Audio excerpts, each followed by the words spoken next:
ఆకాశవాణి ఎల్నినోపై అవగాహన, ఆంధ్రప్రదేశ్ వాతావరణ పరిస్థితులపై ప్రత్యేక పరిచయ కార్యక్రమం ఇప్పుడు వింటారు. అతిథి డాక్టర్ కె నాగరత్న గారు, సంచాలకులు అమరావతి వాతావరణ కేంద్రం. పరిచయకర్త రావుల సాయి గిరీష్. శ్రోతలకు నమస్కారం. ఈనాటి మన ప్రత్యేక పరిచయ కార్యక్రమానికి స్వాగతం. ప్రస్తుతం ఎల్నినో ప్రభావం, సముద్ర ఉపరితల ఉష్ణోగ్రతల్లో మార్పులు, వాతావరణ మార్పులు వంటి అంశాలు ప్రపంచవ్యాప్తంగా చర్చనీయాంశంగా మారాయి.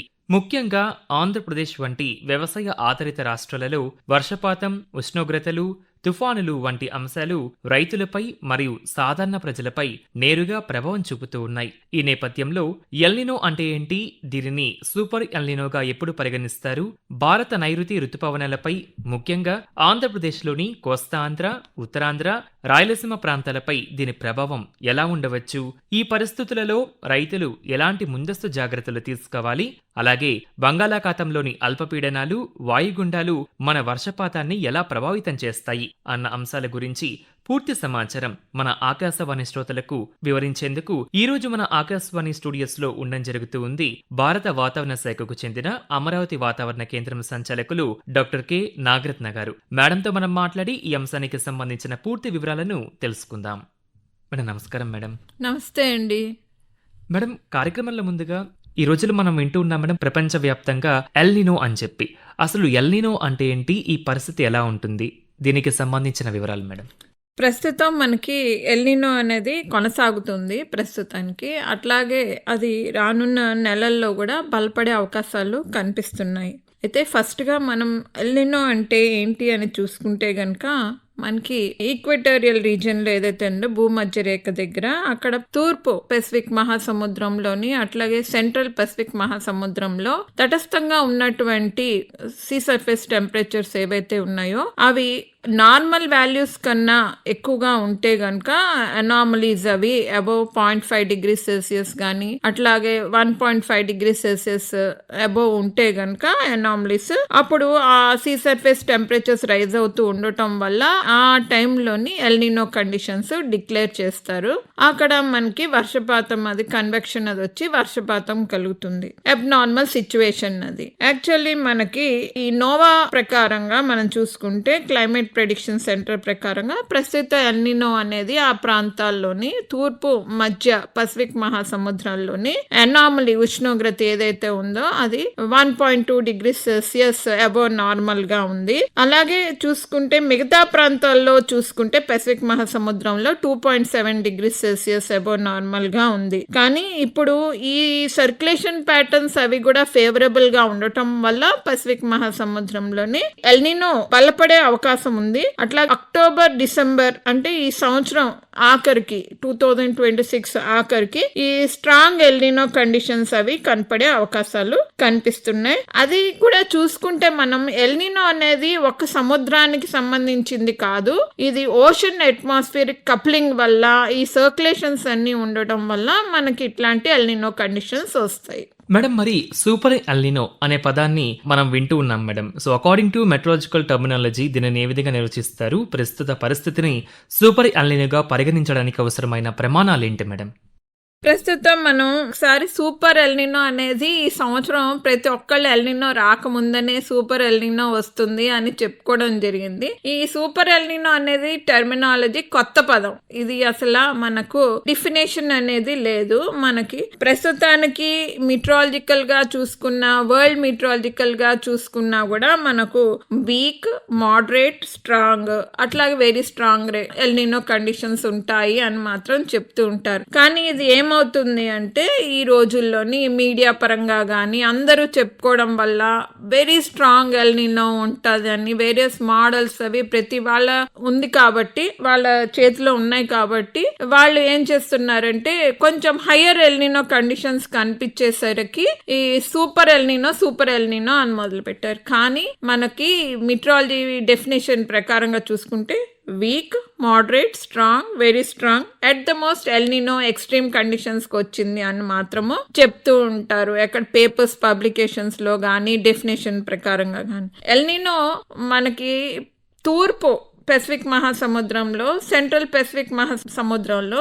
ఎల్నినో నీనో 3.4 అంటాం ఆ రీజియన్ ని. సో దాంట్లోని మనకి ఆ సీ సర్ఫేస్ టెంపరేచర్స్ ఏవైతే ఉన్నాయో అవి కానీ 0.5 degrees సెల్సియస్ ఎక్కువగా ఉంటే కనుక నార్మల్ ఎల్నినో కండిషన్స్. అట్లాగే స్ట్రాంగ్ ఎల్నినో అంటే 1.5 degrees సెల్సియస్ అబౌవ్ నార్మల్ ఉంటే స్ట్రాంగ్ అని అంటాం. వెరీ స్ట్రాంగ్ అంటే ఇంకా 1.5 degrees సెల్సియస్ కన్నా ఎక్కువగా ఉంటే నార్మల్ వాల్యూ కన్నా దాన్ని స్ట్రాంగ్ అని ఎక్స్ట్రీమ్ ఎల్నినో కండిషన్స్ అని చెప్తూ ఉంటారు. బట్ ఈ సూపర్ ఎల్నినో అనేది నాన్ అఫీషియల్, అంటే అందరి వాడుకలో వచ్చేసింది ఆ పదం.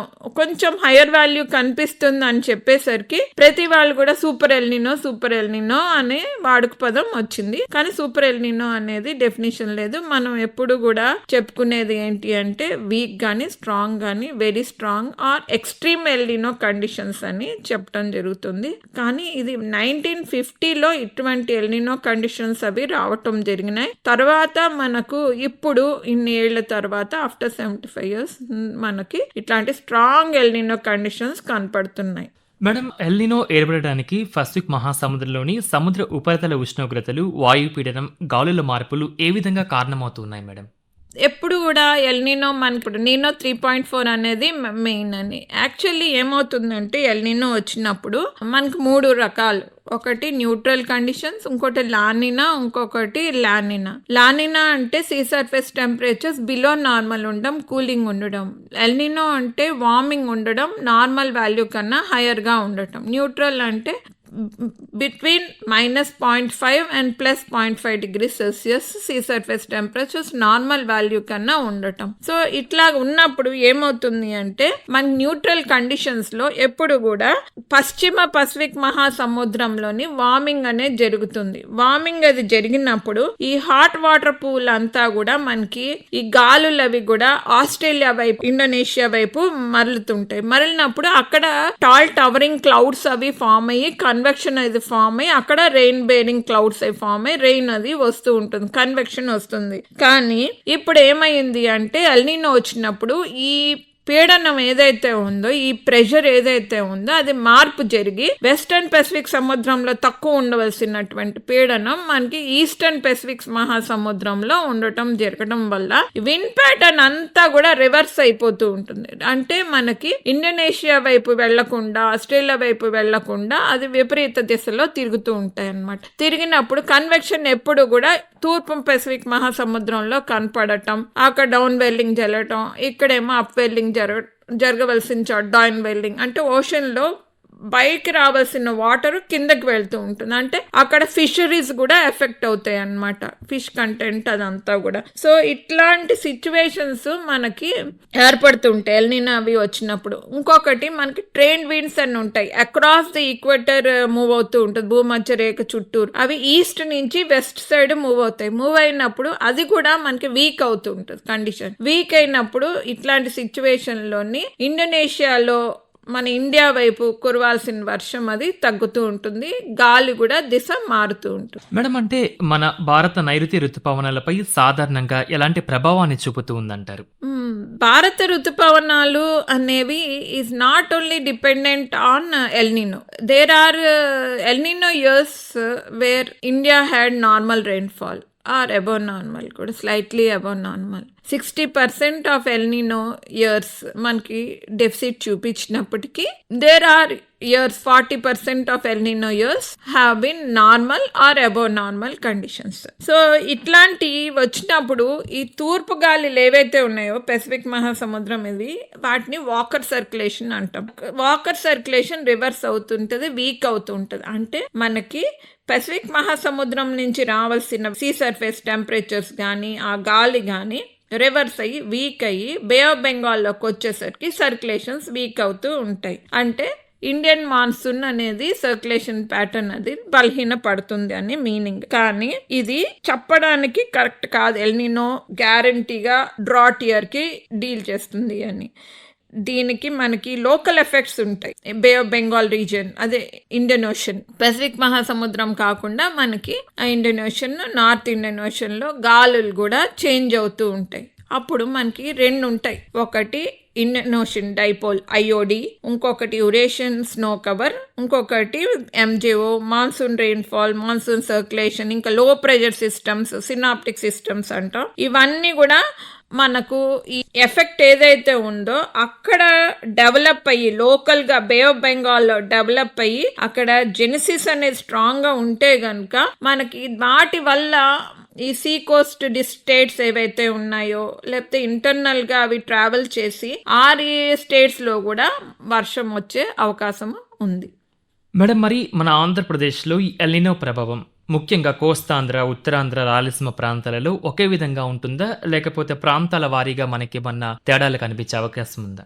యాక్చువల్లీ అది యూనిఫామ్ గా ఉండదండి. ఎప్పుడు కూడా ఎల్నినో ప్రభావమే కాదు, ఎప్పుడు కూడా సినాప్టిక్ సిస్టమ్స్ అవి ఉన్నప్పుడు ప్రతి ఏడాది కూడా సినాప్టిక్ సిస్టమ్స్ అంటే మనకి లో ప్రెషర్ సిస్టమ్స్, అవి డిప్రెషన్స్ అవి అన్నీను. అయితే ఇవి ఏమవుతాయి అంటే ఈ ఎల్నినో అవి వచ్చినప్పుడు వీక్ గా ఉండటం గానీ లేకపోతే 3-4 రోజులు ఉన్నటువంటి లో ప్రెషర్ సిస్టమ్స్ ఒక రోజే ఉండటం, లేకపోతే డెవలప్ అవుతూ ఉండి డెవలప్ అవ్వకుండా మానేయటం, డిప్రెషన్ అయినప్పటికీ వర్షం రాకపోవడం, ఓన్లీ క్లౌడ్స్ తో పాటు మాయిశ్చర్ ఉండి వెళ్ళిపోవటం, ఎక్కువ వర్షపాతం ఇవ్వకపోవటం, అట్లాంటివి జరుగుతూ ఉంటే రీజనల్ ఎఫెక్ట్ గా స్పెషల్లీ చూసుకుంటే ఇది యూనిఫామిటీ ఉండదు. సో మనకి ఉత్తరాంధ్ర చూసుకుంటే జనరల్లీ మనకి ఈ లో ప్రెషర్ సిస్టమ్స్, సినాప్టిక్ సిస్టమ్స్ వల్ల ఎఫెక్ట్ అయ్యేది నార్త్ కోస్టల్ ఏపీ, అట్లాగే ఒడిశా కొంతవరకు ఎఫెక్ట్ అవుతాయి. అయ్యి మనకి ఈ జార్ఖండ్, ఛత్తీస్గఢ్, అట్లాగే నార్త్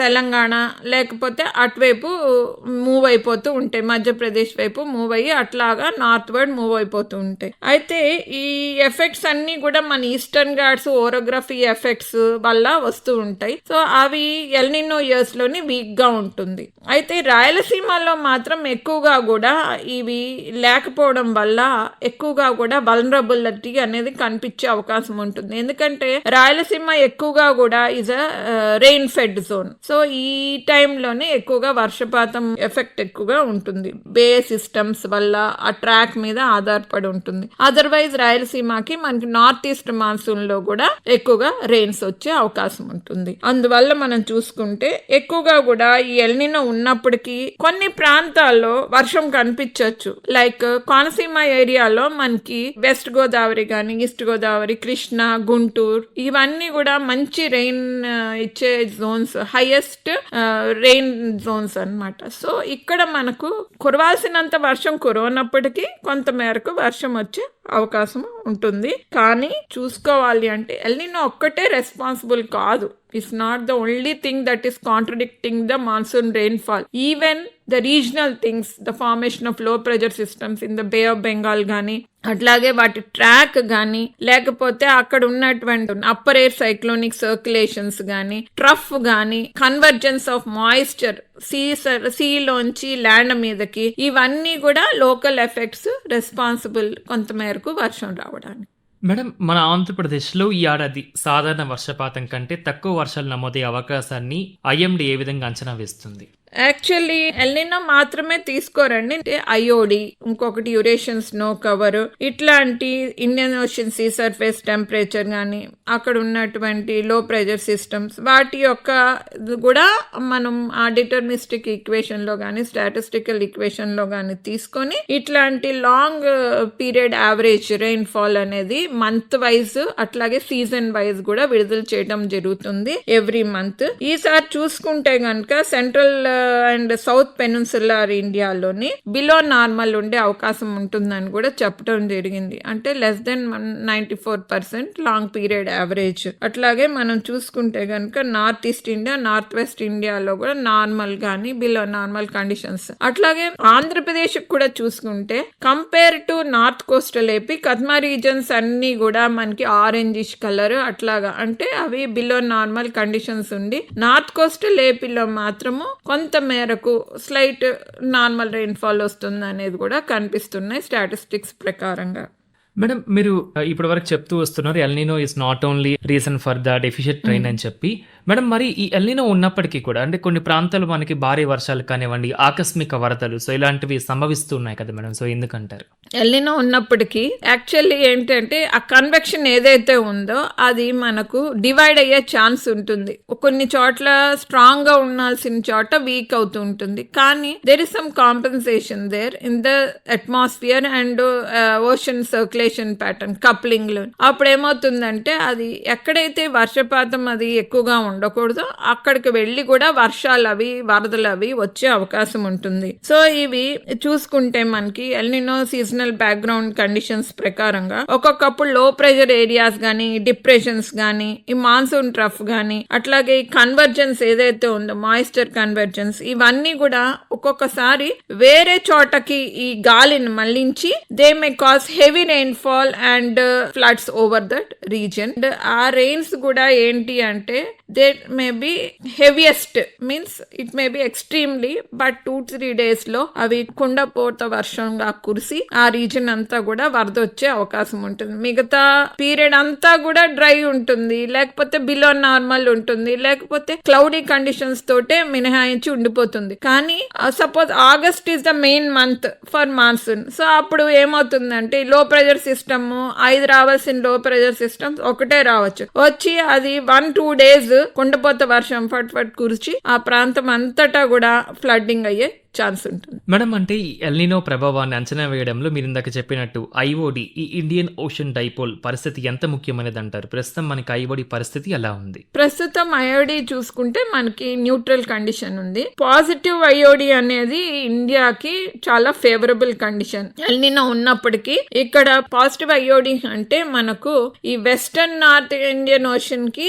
ఈ bay of Bengal east north Indian ocean కి అది అనామలీ. సో అది కానీ పాజిటివ్ ఉంటే గనక విండ్స్ అవేతోనే స్ట్రాంగ్ గా ఉండి మాయిశ్చర్ కన్వర్జెన్స్ ఉండటం వల్ల వర్షాలు అయ్యి పడే అవకాశం ఉంటుంది. అదే నెగిటివ్ ఐఓడి అంటే దీనికి విరుద్ధ పరిస్థితి. అంటే అప్పుడు ఎల్నినోతో కూడిన నెగిటివ్ ఐఓడి ఉంటే గనక వర్షాలు అవి వచ్చే ఛాన్స్ చాలా తక్కువ ఉంటుంది. కాబట్టి ఐఓడి ఎల్నినో రెండు కలిపి ఉంటే గనక పాజిటివ్ ఐఓడి ఉంటే మనకు కొంత మేరకు వర్షాలు పడే ఛాన్స్ ఉంటుంది. అదే నెగిటివ్ ఐఓడి ఎల్నినో ఉంటే గనక మరీ bad situation, extremely bad situation కూడా ఉండే అవకాశం ఉంటుంది. కాబట్టి ఈ సంవత్సరం 2026 జూన్ జూలై చూసుకుంటే ఆల్రెడీ డెఫిసిట్ రెయిన్ ఫాల్ వచ్చింది. ఇప్పటిదాకా 10వ తారీఖు వరకు ఆగస్ట్ నెల చూసుకున్నట్లయితే మనకి ఆల్రెడీ ఈ ఆంధ్రప్రదేశ్ కి మొత్తం మీద డెఫిసిట్ రెయిన్ ఫాల్ కనపడింది -38%. అలాగే only coastal AP, only Rayalaseema తీసుకున్నా కూడా డెఫిసిట్ రెయిన్ ఫాల్ కనిపిస్తుంది మొత్తం మీద.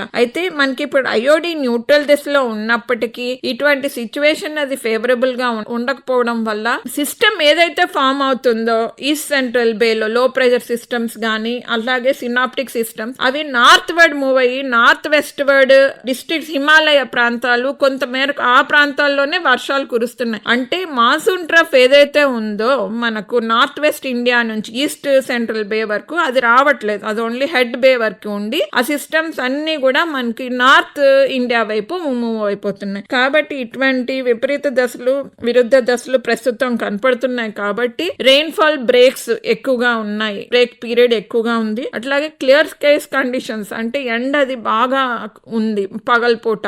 సో అట్లాగే వీటి వల్ల ఏమవుతుందంటే సాయిల్ కండిషన్స్ కూడా మారిపోతూ ఉంటాయి. అంటే మాయిశ్చర్ కూడా మారిపోతూ ఉంటుంది. సో మాయిశ్చర్ బాగా తక్కువైపోయినప్పుడు ఏమవుతుందంటే ఇరేడియన్స్ ఫ్రమ్ ద సాయిల్ అది ఎక్కువగా ఉండటం వల్ల అట్మాస్ఫియర్ కూడా బాగా వేడెక్కి అక్కడ సిచ్యువేషన్స్ అన్ని డిఫరెంట్ సిచ్యువేషన్స్ డెవలప్ అయ్యే ఛాన్సెస్ ఉంటాయి. మేడం అంటే మనకి ఇప్పుడు ఆంధ్రప్రదేశ్ లో చూసుకుంటే కనుక ఉష్ణోగ్రతలు సాధారణం కంటే పెరిగే అవకాశం ఉందంటారా? యాక్చువల్లీ ఇప్పుడు మనకి రెయిన్ ఫాల్స్ అవి బాగా తక్కువ ఉన్నాయి ఆంధ్రప్రదేశ్ లో. కురిసినప్పటికీ మోడరేట్ రెయిన్స్, హెవీ రెయిన్స్ కూడా 1 or 2 places లోనే కురుస్తున్నాయి. లాస్ట్ 60 days నుంచి చూస్తున్నా, 70 days నుంచి చూస్తున్నా కూడా. సో ఇప్పుడు ఏంటి అంటే క్లియర్ స్కై కండిషన్స్ అంటే క్లౌడీనెస్ లేదు. ఇంకొకటి ఏంటంటే బ్రేక్స్ పీరియడ్స్ ఎక్కువ ఉన్నాయి. అట్లాగే ఈ సాయిల్ లో కూడా మాయిశ్చర్ అది క్రమేపగా తగ్గిపోతూ ఉండటం వల్ల ఉష్ణోగ్రతలు పెరిగే అవకాశము కనిపిస్తుంది. అయితే ఇప్పుడు చూస్తే గనక మనకు ఈ ఉష్ణోగ్రతలు అవి బాగా పెరుగుతూ ఉండటం వల్ల టెంపరేచర్స్ కూడా నార్మల్ వాల్యూ కన్నా +1 నుంచి +3 డిగ్రీ సెల్సియస్ హైగా ఉండే అవకాశాలు కనిపిస్తున్నాయి రానున్న రోజుల్లో. మేడం, మరి ఎల్నినో కారణంగా తుఫానుల సంఖ్య తగ్గుతుందా, లేక తుఫానుల తీవ్రత ఏర్పడే ప్రాంతం, ప్రయాణ సమయం, ఆ మార్గం మార్పులు రావచ్చంటారా? ఎల్నినో కండిషన్స్ మనకి అక్టోబర్ నవంబర్లో కాస్త ఎక్కువగా ఉండే అవకాశాలు కనిపిస్తున్నాయి. ఈ ఎల్నినో కండిషన్స్ అవి మనకి బాగా పెరిగితే గనక ఈ రెమినెంట్స్ ఆఫ్ సైక్లోన్స్ ఏవైతే ఉన్నాయో పెసిఫిక్ మహాసముద్రంలో ఆ ఫ్రీక్వెన్సీ కూడా తగ్గే అవకాశం ఉంటుంది. దానివల్ల బే ఆఫ్ బెంగాల్ లోకి ట్రావెలింగ్ మూవ్మెంట్ కూడా తగ్గుతుంది. మూవ్ అయినప్పుడు మనకి మూవ్ కానప్పుడు సో సైక్లోన్స్ అక్టోబర్ డిసెంబర్లో వచ్చేవి కూడా ఫ్రీక్వెన్సీ తగ్గే అవకాశము కనిపిస్తుంది. ఈ లో ప్రెషర్ సిస్టమ్స్ కూడా ఈసారి చాలా తక్కువగా కనిపించింది. మేడం, బంగాళాఖాతంలో ఏర్పడే అల్పపీడనాలు, ఆ వాయుగుండాలు మన ఆంధ్రప్రదేశ్ వర్షపాతాన్ని ఎంతవరకు ప్రభావితం చేస్తూ ఉంటాయి? బంగాళాఖాతంలో ఏర్పడేటువంటి వాయుగుండం అవ్వచ్చు, లో ప్రెషర్ సిస్టమ్స్ అవ్వచ్చు, అవి చాలా ఎఫెక్టివ్. అవి కానీ మనకి ఈస్ట్ సెంట్రల్ బేలో అట్లా ఫామ్ అయ్యి మనకి నార్త్ వెస్ట్ వర్డ్ మూవ్ అయితే గనక నార్త్ కోస్టల్ ఏపీ అవి కూడా వర్షాలు అవి వచ్చే అవకాశాలు ఉంటాయి. జనరల్ సిచ్యువేషన్ ఏంటి అంటే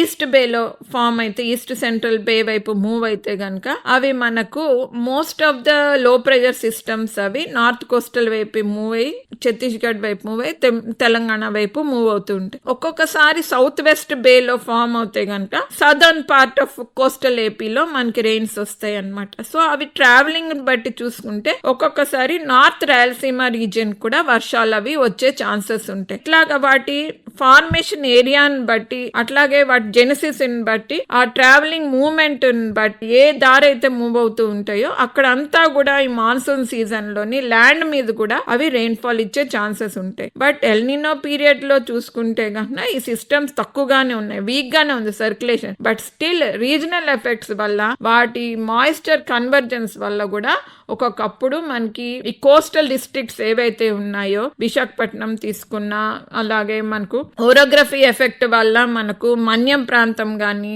ఏఎస్ఆర్ డిస్ట్రిక్ట్ గాని, అట్లాగే ఈ కృష్ణా, గుంటూరు, అట్లాగే ఒంగోలు, నెల్లూరు ఇవన్నీ కూడా మాయిశ్చర్ కన్వర్జెన్స్ వల్ల కొంత మేరకు లైట్ టు మోడరేట్ రెయిన్స్ వరకే ఇప్పుడు పరిమితం అయ్యాయి. మేడం, మనం చూస్తే కనుక ప్రస్తుతం వాతావరణ అంచనాలలో ఉపయోగిస్తున్న న్యూమరికల్ వెదర్ ప్రిడిక్షన్ మోడల్స్ ఇవి ఏ విధంగా రైతులకు ఉపయోగపడే స్థాయిలో సమాచారాన్ని అందిస్తూ ఉన్నాయి? అయితే ఈ న్యూమరికల్ వెదర్ ప్రిడిక్షన్ అనేది చాలా అడ్వాన్స్డ్ టెక్నాలజీ అండి. ఇది మనకి ఇప్పుడు ప్రస్తుతం way long back numerical weather predictions అవి స్టార్ట్ చేయడం 1D, 2D, 3D మోడల్స్ తో మొదలు పెట్టినాయి. ఈ రోజు అడ్వాన్స్డ్ సిస్టమ్స్ తోటి ఉన్నాయి. ఒకటి కాదు, రెండు కాదు, ప్రతి కంట్రీ కూడా వాళ్ళ మోడల్స్ వాళ్ళు డెవలప్ చేస్తున్నారు. ఇండియా కూడా వాటి మోడల్స్ ని వాళ్ళ రీజియన్ వైజ్ కూడా వాళ్ళు చేసుకుంటున్నారు. అయితే ఇవి గ్రిడ్ ఇదివరకు మనకి స్టార్ట్ చేసినప్పుడు way back history of numerical weather prediction models చూసుకుంటే 250 కిలోమీటర్స్ ఒక్కొక్క గ్రిడ్ పాయింట్ ఉండేది. సో అప్పుడు డేకి ఒక్కసారి మాత్రమే ఫోర్కాస్ట్ ఇచ్చేవారు. కానీ ఇప్పుడు చూస్తే ఇవి మనకి మోడల్స్ 4 times ఫోర్కాస్ట్ ఇస్తున్నాయి. గ్రిడ్ ఆఫ్ 3 kilometers డిస్టెన్స్ లో కూడా అవైలబిలిటీ ఉంది. సో ఎవ్రీ గ్రిడ్ దగ్గర మనకి రెయిన్ ఫాల్, అట్లాగే temperature, maximum temperature, minimum temperature, cloudiness, sunshine, various derived parameters అన్ని కూడా మనకు అందుబాటులో ఉన్నాయి. కాబట్టి ఇవన్నీ ఆధారం చేసుకొని multi model ensemble nearly IMD is using 6 to 7 models. GFS model అవ్వచ్చు, జిఎఫ్ఎస్ యుఎస్ఏ మోడల్ అవ్వచ్చు, ECMWF, UK Met office India model, ఎన్సీఎంఆర్డబ్ల్యూఎఫ్ model, IITM లో ఉన్నటువంటి జిఎఫ్ఎస్, ఇప్పుడు భారత్ ఫోర్కాస్టింగ్ సిస్టమ్, ఇవన్నీ కూడా మల్టీ మోడల్ ఎన్సెంబుల్ అనేది ఒకటి బిల్డ్ చేసి ఎంఎంఈ దాన్ని మల్టీ మోడల్ ఎన్సెంబుల్. దాంతో మనకు ఎవ్రీ 3 kilometers డిస్టెన్స్ లోని రెయిన్ఫాల్ ప్యాటర్న్ ఎలా ఉంటుంది అనేది చెప్పడం జరుగుతుంది. అందులోకి data assimilation, radar data, satellite data, observations అవి కూడా మనకి బాగుండాలి. అందులో వెళ్తే గనక ఇవన్నీ కూడా డైజెస్ట్ చేసుకుని మనకి కరెక్ట్ అంటే models is only a virtual thing. So మనకి రియలిస్టిక్ కి నియరెస్ట్ అబ్జర్వేషన్ మనకి అందుబాటులో ఉంటుంది. మేడం, ఐఎండి నుంచి వచ్చే డిస్ట్రిక్ట్ వైజ్ లేదా block wise weather advisory advisories ను రైతులు ఎలా పొందవచ్చు అంటారు? వాటిని వ్యవసాయ నిర్ణయాలకు వారు ఏ విధంగా ఉపయోగించుకోవాలి? అయితే మనకు every day black wise forecast అనేది రిలీజ్ చేస్తున్నాము ఐఎండి అమరావతి నుంచి, అట్లాగే various all India meteorological centres, agriculture centres నుంచి. ఇది మనకు ఏఎంఎఫ్యూస్ అనుబంధంతో జరుగుతుంది. అగ్రోమెట్రాలజికల్ ఫీల్డ్ యూనిట్స్ అంటే ఈ మన అగ్రికల్చర్ డిపార్ట్మెంట్స్ తో అనుబంధంగా పెట్టుకొని చేస్తున్నాము. అట్లాగే మనకు weekly twice district level forecast కూడా ఇవ్వటం జరుగుతుంది. వాటితో పాటుగా ఇంపాక్ట్ బేస్ ఫోర్కాస్ట్ ఏంటి అంటే ఆ వర్షం వల్ల ఆ రీజన్ లో ఏం పంట ఉంది, ఆ పంటకి ఎటువంటి మెలకువలు తీసుకోవాలి, ఒకవేళ పంట లేకపోతే ఎక్కువగా కూడా దెబ్బతిన్న ప్రాంతం అయితే ఎటువంటి చర్యలు తీసుకోవాలి, ఎటువంటి కంటింజెన్సీ ప్లాన్స్ అవి చేసుకోవాలి with relation to the agriculture department. So ఇవన్నీ కూడా అందులో ఇన్ఫర్మేషన్ ఉంటుంది. నెక్స్ట్ చూస్తే కనుక ఈ ఫోర్కాస్ట్ మనకు maximum temperature, minimum temperature, maximum relative humidity, minimum relative humidity, అట్లాగే rainfall, sunshine hours, cloudiness, ఈ 8 పారామీటర్స్ అందుబాటులో ఉంటాయి.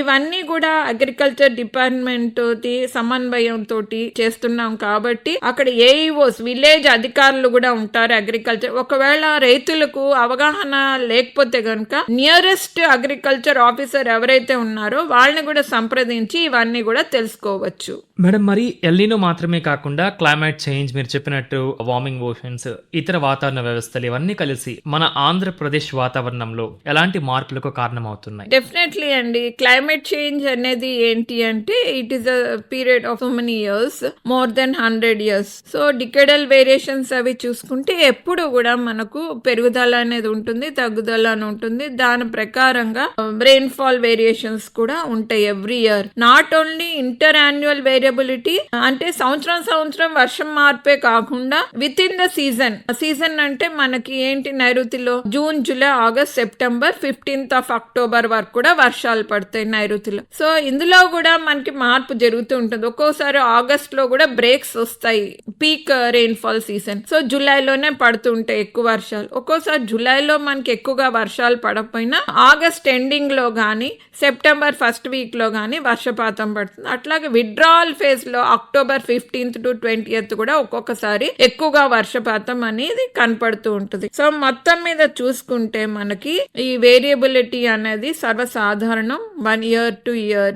ఈ క్లైమేట్ చేంజ్ అనేది చూసుకుంటే మనకి మ్యాన్ మేడ్ ప్రాసెస్ కూడా ఇన్వాల్వ్ అయి ఉండింది ఇందులో. Not only it is the realist. ఇందులో ఏంటి అంటే there are certain things. Urbanisation is the main thing, తర్వాత డిఫారెస్టేషన్, తర్వాత కెనాల్స్ అన్ని కూడా మనకు ఆక్యుపై చేయడం అట్లా. సో అవి కూడా మనకు కొంత మేరకు responsible for the changes in the climate. Madam, మరి కార్యక్రమంలో చివరిగా ఎల్నినో గురించి ప్రజల్లో ఉన్న భయాలు మరియు అపోహలకు మీరేం చెప్పాలనుకుంటున్నారు? ఎల్నినో వచ్చిందంటే కరువు వస్తుందని కాదు, కానీ వర్షపాతం అది తక్కువగానే ఉంటుంది. తగిన చర్యలు అది తీసుకోవాల్సిన అవసరం ఉంటుంది. స్వయంగానే మనము ఎల్నినో వచ్చింది కాబట్టి ఇట్లాంటి సిచ్యువేషన్ వచ్చేస్తుందని ముందే భయపడకుండా అధికారులు చెప్పిన విధంగా మనము అధికారుల సమన్వయంతో పాటిస్తే గనక, సపోజ్ ఇప్పుడు వరి అనేది ఎక్కువ వాటర్ ఉండాలి, సో అట్లాంటివి వేసుకోవాలా వద్దా, పంట తక్కువ పీరియడ్ ఉన్న పంటలు వేసుకోవచ్చా, అలాగే పత్తి అనేది వాటర్ తక్కువగా